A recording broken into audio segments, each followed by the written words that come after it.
So Day Shift, the Jamie Foxx vampire hunting film, is a fairly new addition to the Netflix Originals library, and I have to say, the film is quite entertaining. It has a good, even pace, it's funny at points, most of the characters are likeable, and it has good action scenes. So the film has a lot going for it.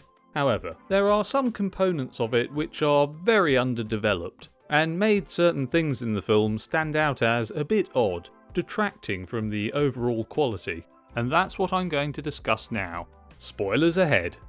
So if you don't know, the film centres around a character named Bud, played by Jamie Foxx, who poses as a pool cleaner, as cover for his actual job of killing vampires. There's a whole organisation, the Union, dedicated to the hunting of vampires, which Bud is trying to get back into the good graces of, after having been stripped of his membership for bad professional conduct. He wants to do this in order to start making good money again by working for them.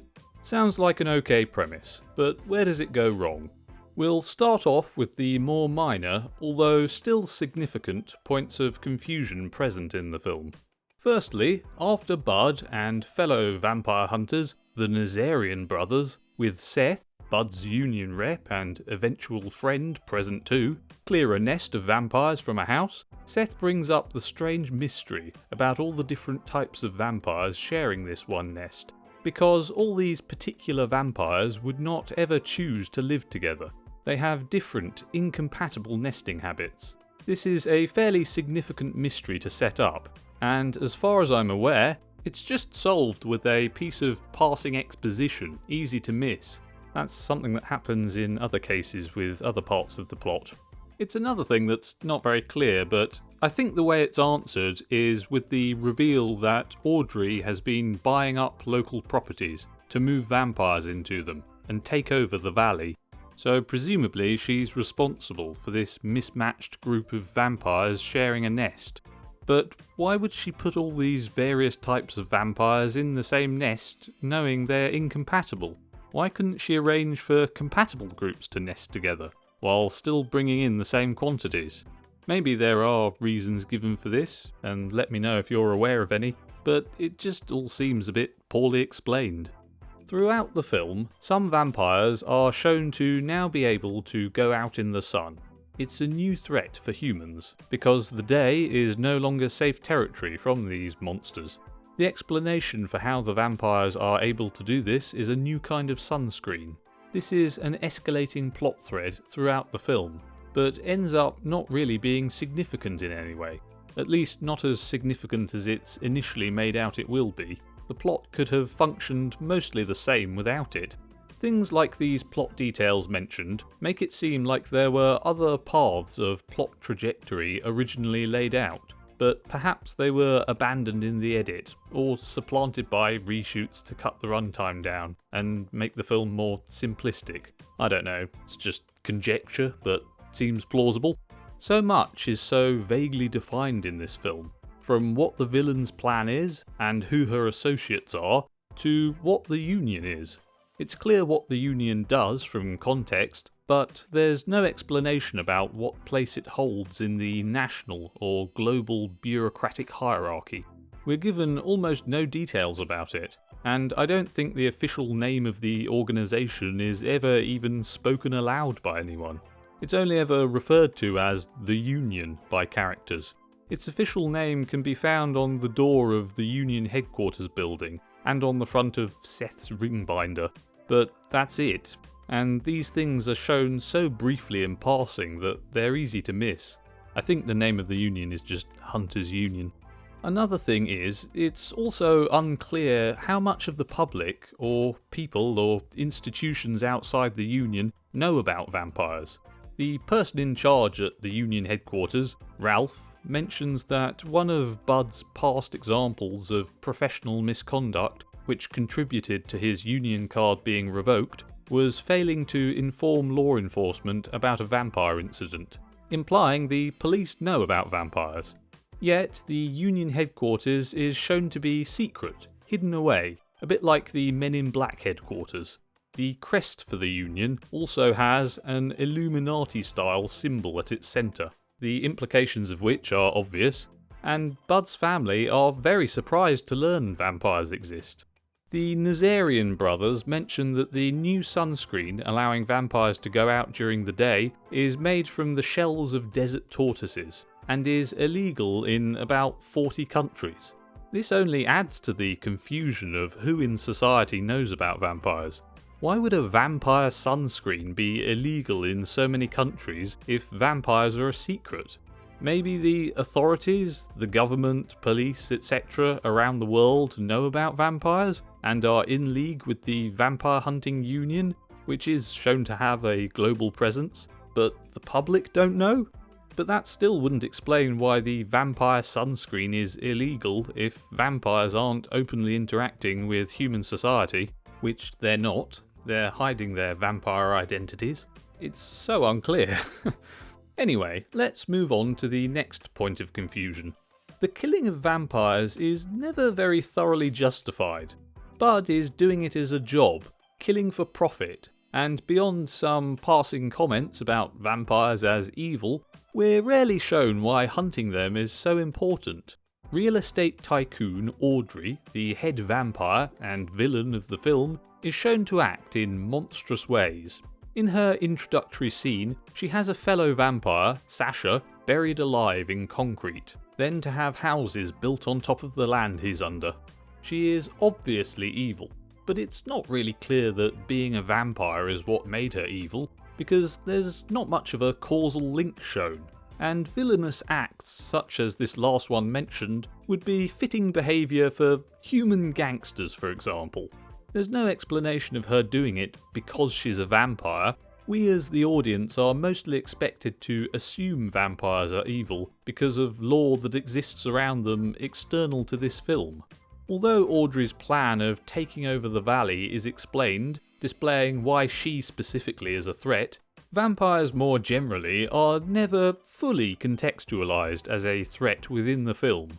They're only ever shown attacking humans in retaliation for humans attacking them. After Seth has become a vampire, he does question whether he should drink his colleague Carol, an office rival of his, whom he hates. And although he agrees not to, he does say he might if there's a chance encounter where it would be feasible. So this shows there is a dangerous moral precariousness to the vampire psychology, but still they seem able to control it just fine.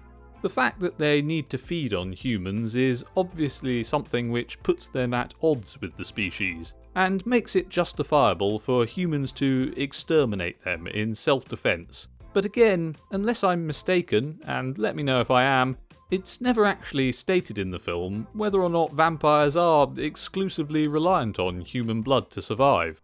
Once more, we're left only with pre-existing lore outside the film to make an assumption about that. I don't think there's any indication of vampires starving without feeding on humans. Towards the end of the film, when Seth gets turned into a vampire, when first reawakening in his new form, he does experience a voracious hunger which causes him to involuntarily charge at Bud to try and feed on him. So this kind of behaviour from vampires is a clear threat to humans. But there's little to no indication that this lack of self-control lasts beyond the initial orientation phase for new vampires, and Seth is able to bring himself under control very quickly, becoming allied with Bud again. There are various types of vampire in this film, with differing behaviours, and some are more zombie-like, probably feasting on humans in the unrestrained, animalistic way zombies would.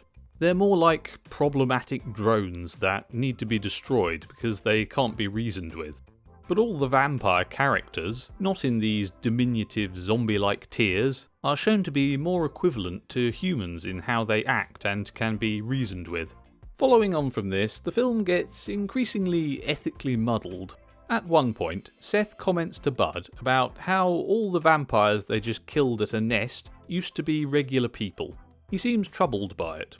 Bud dismisses the notion of vampires being comparable to humans, stating that the only value he perceives in vampires is the money he can make from killing them, and that all they are is murderers and liars. Fair enough. Two contrasting takes on the creatures. Seth's obviously more nuanced than Bud's. Bud's take a completely self-serving and reductive one, but it seems to set up an ethical lesson for Bud to perhaps learn, or maybe Seth, if Bud is actually right. But that doesn't really go anywhere in the end, as I'll now expand on. We later learn that Audrey is after Bud for revenge because he killed her daughter, also a vampire, validating the earlier ethical concerns raised by Seth about killing vampires, because they clearly have feelings comparable to those of humans. They love their kin and desire revenge when they've been wronged. As part of Audrey's revenge, she kidnaps Bud's family and turns Seth into a vampire, as already mentioned. As a vampire, Seth helps Bud save his family, as does Bud's vampire neighbour Heather, who knows how evil Audrey is, showing that vampires and humans are the same in many ways, to the extent that they can communicate, negotiate, and team up for the pursuit of shared goals.